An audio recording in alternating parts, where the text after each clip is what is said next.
creating Melman, the inspiration came from the African jungle and the zoo.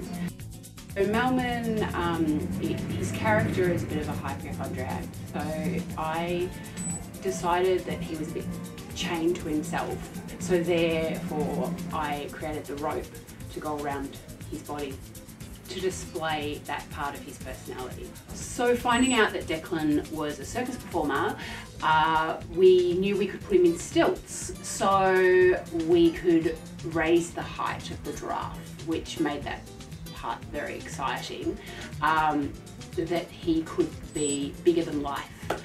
So being on stilts for a whole show is very exciting, and it's going to be quite tiring, so I'm going to have to really pull on all the training that I have in circus.